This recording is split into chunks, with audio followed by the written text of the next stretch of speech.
G'day, Year 11.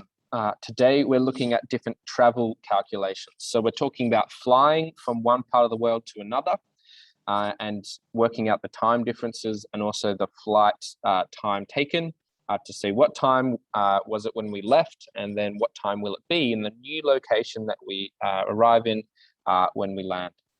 So we have our standard time zone map here again.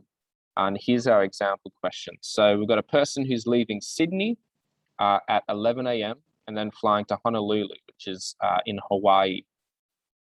We're going to find what is the standard time and day in Honolulu when Georgia leaves Sydney. So the first thing we need to do is work out what the time difference is, okay, relative to the UTC, okay, this zero line that goes through London. So we know that Sydney is +10.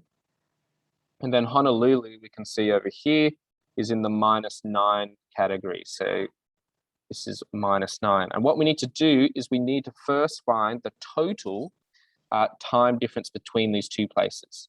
So Sydney is 10 hours ahead of London. Honolulu is 9 hours behind London. So that means that Honolulu is 19 hours behind Sydney. Okay, so the first thing we need to do is work out the relative time difference of the two locations. Okay, now that we've got 19 hours, we've got to then track backwards to find the time that it is in Honolulu. So if it's 11 a.m. in Sydney, we take 11 hours off, we get to midnight, and we still have another 8 hours to go. So if we do 12 minus 8, we get to 4 p.m. 4 p.m. in Honolulu. And we've got to think about, well, if it was Friday in Sydney, we've gone back across midnight, so therefore it must be Thursday in Honolulu.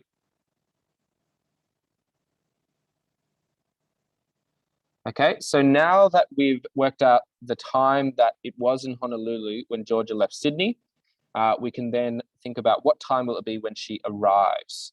Okay, so if it takes 11.5 hours and she left at what was 4 p.m. in Honolulu, we need to work that out. So it's going to take us 8 hours to get to midnight again.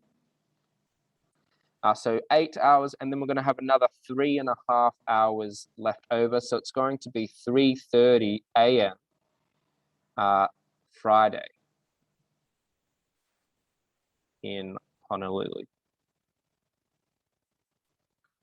So it's this funny thing. It was 11 a.m. In Sydney when she left, and then after 11.5 hours of traveling, it's 3:30 a.m. Friday in Honolulu. So it's crazy to think, that she's been on this flight for so long and she's actually gone backwards in time.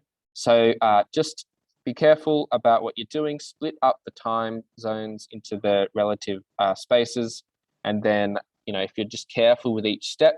And think about bridging to 12. Okay, so how many hours to get to 12, and then how many hours left over do I need to account for? All right, good luck with the work today, and I'll see you later.